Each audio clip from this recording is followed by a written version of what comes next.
தமிழக முதல்வர் விஜயை விமர்சித்து வீடியோ பதிவிட்ட திமுக நிர்வாகியை நள்ளிரவில் கைது செய்ய காவல்துறையினர் சென்ற நிலையில் எதிர்க்கட்சித் தலைவர் உதயநிதி மற்றும் நாடாளுமன்ற உறுப்பினர் கனிமொழி ஆகியோர் எதிர்ப்பு தெரிவித்து வருகின்றனர். என்ன விவரம் பார்க்கலாம்.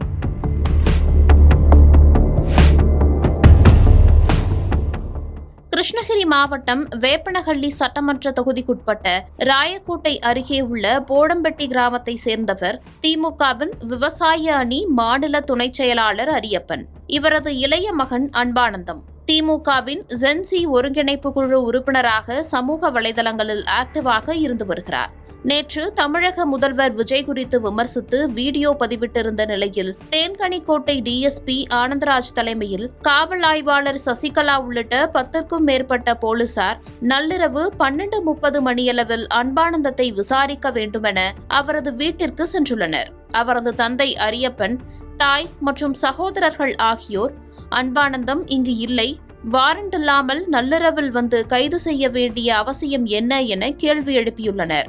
அதற்கு போலீசார் விசாரணைக்காகத்தான் அழைத்துச் செல்கிறோம், அவரை வெளியே அனுப்பும்படி கேட்டுக்கொண்டனர்.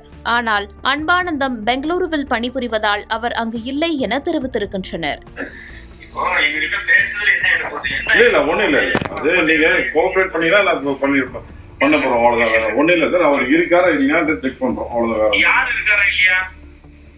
அன்பானந்தம் இருக்காரு.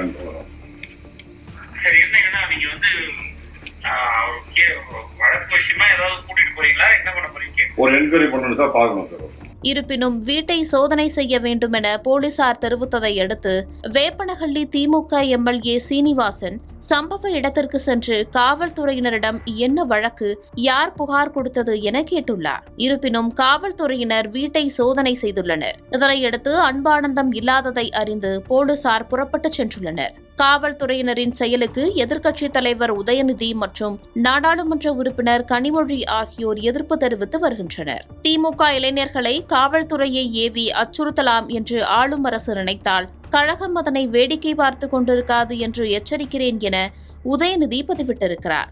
தங்களை எதிர்த்து கேள்வி கேட்கும் இளைஞர்களை அடக்கி ஒடுக்கலாம் என்று நினைக்கும் தாவேக அரசிற்கு விரைவில் தமிழ்நாட்டு இளைஞர்களே உரிய பதிலடி கொடுப்பார்கள் என கனிமொழி பதிவிட்டிருக்கிறார். இந்நிலையில் இதுகுறித்து போலீசாரிடம் கூடுதல் விவரங்களை கேட்கும்போது தமிழ்நாடு முதலமைச்சர் விஜய் பிறந்தநாள் கொண்டாட்டம் குறித்து புகைப்படத்துடன் ரீல்ஸ் வெளியிட்ட திமுக ஜென்சி ஒருங்கிணைப்பு குழு உறுப்பினர் அன்பானந்தம் மீது 4 BNS மற்றும் ஒரு சிறப்பு பிரிவின் கீழ் வழக்கு பதிவு செய்திருப்பதாக தெரிவித்தனர்.